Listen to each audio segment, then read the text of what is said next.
Nah, kita langsung lihat aja ya ini ya. Bagaimana implementasinya dari segi pendekar esports, karena sebetulnya mereka ini bawa hero yang butuh scaling banget, baik waktu, baik item.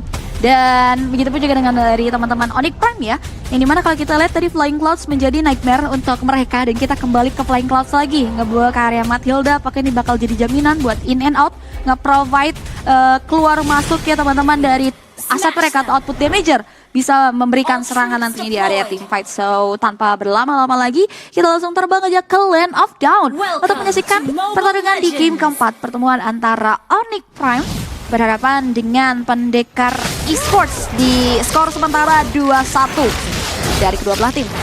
Dari area kita lihat POV as usual ya, dari sorotan kamera CCTV kita ini udah mulai mengarah ke kedua belah jungler yang masih cukup tentram ya, yang gak ada gangguan-gangguan yang berarti juga. Ada perbedaan, Orange Lost menjadi fokus ke Kanski, sementara Purple ya untuk Zanzizi yang bakal bertemu nih di area objektif Little Wonder, river yang bisa dikuasai oleh teman-teman dari Onyx Prime. Lumayan, ada vision di sana, ada boostingan lagi dari experience dari junglernya tim Onyx Prime. Kemudian kalau kita lihat di area bawah, sebetulnya ini ke pertemuan yang cukup kondusif, dan kita tahu ya di sini Ruby benar-benar masih bisa survive juga dari serangan jarak jauh ya, battle mirror image, basic attack dari Cloud. Yang kalau kita tilik dari item emblemnya juga di sini ya, set emblemnya bakal ngambil karya Master Assassin. Benar-benar dari tadi anaknya pengen menangin laning banget nih kalau udah ngambil ke Master Assassin kayak gini. Dan sedangkan kalau Ruby ya pasti ya ini template emblem, bawa karya Brave Smite, bawa karya Festival of Blood juga buat maksimalin power survive-nya dia. Meanwhile, ini masih jual beli serangan aja. Masih teori-teori ancaman tipis yang belum bisa dibulatkan, belum bisa dikelola menjadi model awal mereka. Tapi kecuali kali ini Kaido yang save the day dari seorang Samuel masih bisa menghindar gerakan nakal dari pendekar esports kembali dimainkan. Dan kita lihat di sini udah mulai ada arus ya. Dari River untungnya nggak ada korban jiwa nih dari gerakan tadi. Dan ini lebih menguntungkan teman-teman dari tim pendekar esports karena mereka tadi berhasil ngambil karya monster jungle juga. Dan kalau kita lihat di sini Turtle Pit dikuasai oleh sosok Kanski yang bakal di-extend lagi dengan area first blood point dari Samuel. Lihat bagaimana Sako agak sedikit kelimpungan yang buat akhirnya jadi pertukaran bisa diamankan oleh teman-teman dari Onyx Prime. Double kill di secure begitu saja oleh Jayski. Hilang sudah Zanzizi, kerugian yang cukup pasif dari Onyx Prime, tapi mereka masih coba untuk mulai mencari pertukaran ulti sehingga akhirnya Jayski terpunishing dan membuat dua pemain hilang ditukar dengan dua member dari pendekar esports. Again and again, keuntungan yang begitu masif dari teman-teman pendekar esports, apalagi dengan turtle pertama yang sudah mereka amankan. Menurutku ini akan membuat early phase mereka bakalan makin kuat lagi, apalagi dengan damage dari Onyx Prime yang begitu scaling. So, apa sih maksud scaling? Ya balik lagi, butuh item banget untuk bisa membuat damage itu benar-benar kerasa gitu loh. Beda sama kayak Granger contohnya.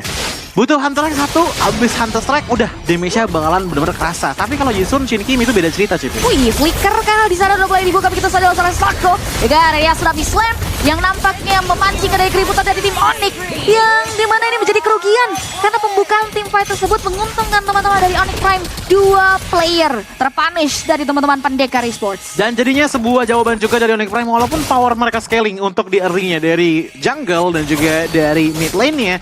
Namun at the very least untuk XP, untuk gold mereka udah bisa perform dari early game. Ruby kita tahu damage-nya dari early game lumayan oke.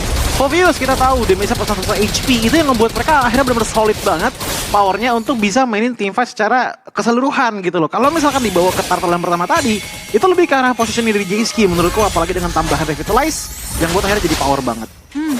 Ini ya lumayan ya ngasih celah ya, padahal yang dibutuhkan oleh teman-teman dari pendekar esports dari adanya pertemuan di awal adalah mereka cukup konsisten ya, nggak boleh sampai kasih celah buat winning ini ya. Dan keadaan jadi so-so, perbedaannya masih di around 300-400 group aja. Dan kita lihat sebenarnya apakah perubahan masif itu bisa pecah nih di objektif turtle kedua. Bisa aja sih sebenarnya, tapi ngelihat bagaimana Onyx Prime tadi ya menukarkan power turtle tadi saat yang diambil oleh pendekar, namun dibalaskan lagi dengan 2 poin kill yang sudah mereka amankan, membuat mereka di kondisi yang lumayan oke lagi nih. Tapi Ghost Pathway dibuka. Jayski udah mulai proaktif ya di sana. Sudah ada penetrasi item dari Zanzizi. input mobilitas juga di sana ya dengan dari Hunter Strike. The Blessing buat offensive dari seorang Bottle. Nggak ada karya dari seorang Mets yang buat akhirnya korban jiwa harus ditelan begitu saja oleh tim Onyx Prime. Turtle masih belum direset. Zantuzi masih berfokus ke area objektif tersebut, sedangkan Kensky masih coba untuk mencari celah untuk bisa masuk ke area objektif tersebut, sedangkan Killua mampu untuk bisa mengarahkan ke area objektif poin eliminasinya, dan Turtle di take over ternyata dengan dia Retribution yang on point coming from Kensky. Tapi nggak usah dibohongin sih, itu Fovius dari Narashi ya. Ngebayang time sebegitu panjangnya sampai tadi ngebuka chance Turtle yang benar-benar bagus banget. Tapi sayang ngelihat dari segi Kensky yang ya ini juga menjadi sebuah kredit juga ya. Sebuah pujian juga bagi Kensky bahwa dia masih bisa lakukan retribution under pressure yang begitu beratnya di depan sana. Apalagi melihat bagaimana teamfight tadi ya, in my opinion dimenangkan banget oleh Onyx Prime. Ya, mereka tarik ulurnya oke banget ya. Jadi ya nggak terlalu merugi. Tapi kali ini teamfight kembali terjadi. Ada satu buah gerakan di area bottom lane. Blazing duet lagi tertrigger dari seorang Battle. Ya, membuat akhirnya ada follow dari ini yang overturn Kea tumbang itu saja. Match hilang. Dan nampaknya teamfight masih terus diperpanjang di area bawah sana. Menghentikan berkah dari Narashi. Hingga area cicilan passing attack dari seorang Battle. Dua pemain dari Onyx Prime tewas untuk satu. Ya, slow movement sip yang benar-benar kerasa banget dari adanya Hylos. Cuman ngelihat bagaimana pembalasannya langsung menuju ke arah dari purple buff yang dimiliki oleh Onyx Prime. Sebenarnya kalau misalkan dilihat dari match ya, dia sebenarnya bagus secara konsep untuk menjadi gold Ruby di game kali ini. Tapi yang menurutku jadinya kelihatan power banget adalah battle-nya sih. Kombinasi sama Jayce itu benar-benar sadis banget menurutku. Double slowdown effect yang akhirnya ngebuat hero-hero jalan kaki itu susah banget untuk diselamatkannya gitu. Dan diselamatkan cuman bisa satu dari Samuel gitu kan, dengan Matildanya yang dimana Matildanya ternyata item pertama langsung menuju ke arah dari Flash of the Oasis. Sementara untuk Zantuzi item pertamanya langsung ke arah Hunter Strike. Jadi coba untuk cari penetrasi power terlebih dahulu. Namun dari match ambil pertama itemnya ke arah dari War X dan dia menggunakan Warrior Boots untuk di game kali ini. Sisi power yang begitu besar dari pendekar esports sebenarnya ada banyak banget. Ya pertama dari Jayce, terus ada Kaya juga yang bisa ngasih stun, sama dengan hal juga dengan Chaco gitu. Tapi mungkin konsep yang dibawakan adalah untuk bisa sustain lebih lama lagi di saat laning melawan battle. Ya, itu yang diperlukan ya, karena keadaannya dari tadi juga lumayan ada gerakan-gerakan berani ya dari Battle buat ngasih offensive moment ya, seperti yang kita lihat di Turtle terakhir. Apakah ini akan menjadi perfect Turtle karena Circling Eagle melayang mengendara ke area satu target, tapi nampaknya dibalik dengan ini ya Glorious Pathway yang digelar dengan akhirnya pemain-pemain dari Onyx Prime yang masih bisa men-sustain gerakan yang dimiliki, dibaliki dengan area fight moment dari Zantuzi. Double kill di secure begitu saja dan tidak ada pertukaran yang bisa diamankan oleh teman-teman dari pendekar esports dan Turtle untuk Onyx Prime. Tapi cukup menggila sih ini kalau misalkan lihat dari Onyx Prime ya. Mereka tuh punya kiting power yang benar-benar panjang banget gitu. Walaupun dari pendekar esports momentum mereka benar-benar jadi ya, dan tergantung battle menggunakan basing duetnya. Cuma kalau misalkan lihat dari Onyx Prime, mereka punya mentality yang bagus banget untuk kiting. Makanya kita lihat dari segi replaynya ya. Karena tadi yang diutamakan lagi itu again and again match sebenarnya. Dimana oke, kita narasi benar-benar ditarik banget ke belakang. Tapi yang diangkat ke belakang tadi match loh. But somehow dia masih bisa survive dengan power dari Guiding Wind ternyata yang diselamatkan dari sisi Matilda, yang membuat akhirnya komunikasi kelihatan jalan dan tidak adanya korban jiwa tadi di arah mid lane. Ya, jadi satu keuntungan yang masif sih. Perbedaan goldnya sebenarnya masih equal ya, karena di area bottomnya ada Kensky tadi yang menukar nyawa dua temannya dengan Inner Turret tuh yang sukses dihancurin. Jadi gap dari revenue-nya nih masih beberapa ratus aja yang coba buat dikejar ya, dipulihkan sama teman-teman dari pendekar. Battle udah diambil sama Kensky. Well, at least dari pendekar esports untuk late game mereka lumayan proper lah. Mereka bawa Cloud, mereka bawa Kagura juga gitu loh. Kita tahu dengan permainan close combat juga yang dibawakan oleh Onyx Prime dengan hadirnya tiga hero close combat, Jason, Shen, Ruby dan juga Fovius. Ini Kaguranya yang bakal nyayur menurutku untuk di arah late game potensialnya. Pertanyaannya adalah apakah akan diberikan late game sama Onyx Prime? Karena ngelihat dari game kali ini dibandingkan dengan 3 game sebelumnya, 8 menit sampai Inner Turret tuh cepet banget loh. Iya. Mainnya tuh bener-bener fast pace banget dari kedua belah tim. Tapi kayak kenapa tadi kayak decision buat 5 pemain kumpul di area bawah buat ngambil satu Inner Turret aja nggak worth it sih. Karena memang mereka mau mirroring gitu. Cuman masalahnya pendekar udah dapetin bottom turret juga, bottom inner turretnya Onyx. Jadi kayak pertukarannya nggak begitu ideal. Dan justru ini jadi petaka karena battle-nya dapat free space. 1-0-2 dari segi KDA dan team fight kembali tercipta dengan adanya Jayce yang tumbang. Tidak ada respons lagi ya dari pendekar esports. Mereka bakal coba untuk mulai setup mundur aja ke area belakang. Yap, dengan Jayce yang udah nggak ada, otomatis dari segi badan benar-benar bakal berkurang banget. Tapi hilang slot, Kensky hampir aja.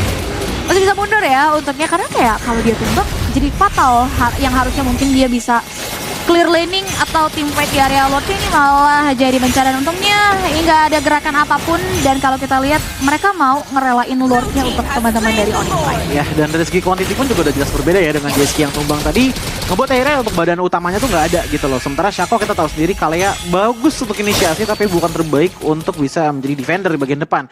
Beda sama Onyx Prime yang udah dicampur sama Narashi Mesh plus dengan Matilda juga, ngebuat mereka punya team fight jangka panjang yang lumayan kerasa gitu loh. Makanya itu adalah salah satu kunci kemenangan menurutku bagi teman-teman dari Onyx Prime. Tapi mereka kelihatan seperti ingin mencoba untuk commit ke arah mid lane powernya. Tadi ya ini ya cukup gemes banget sih buat ekspansi ke area lini yang dimiliki oleh pendekar, tapi tetap dengan mode slow but sure-nya bawah ini nggak bakal dikawal dulu ya. Sedangkan di area mid lane, clear areanya juga cepat. Yang dipastikan oleh Onyx Prime adalah nggak ada Parkoba yang bisa ditantang dari Angski di sana. Yap, dan mungkin salah satu alasannya biar supaya Lord dilepas itu lebih ke untuk menyentuh menit 12 kan mungkin ya. Karena masih ada satu wave lagi yang berjalan di arah bottom lane tadi, dan akhirnya ada space untuk mid lane juga bisa diambil. Walaupun ada pertukaran di arah top lane ya, di mana clear dilakukan oleh Langsung. Ya, sejauh ini masih belum mundur ya. Mereka masih coba untuk berisi keras masuk ke area lane pertahanan dari pendekar esports. Sedangkan team fight kembali terjadi dan pakai trigger di area mid lane justru tidak mengenakan tempat dari pendekar. Dua pemain hilang dan bahkan kali ini mengarah ke area 3 player yang tumbang. Double kill disegel begitu saja sang Killua, dan bahkan triple kill menyusul ke area Sosokyaski sehingga 4 pemain tewas. Dan nampaknya kali ini base-nya sudah mulai terekspos. Dan bagaimana Onyx Prime tidak mau memperpanjang kembali keadaan, dan match point digulung menjadi area kemenangan bagi teman-teman Onyx Prime di 3-1 untuk match yang pertama. 10 menit saja waktu dibutuhkan oleh Onyx Prime dengan satu Lord. Onyx Prime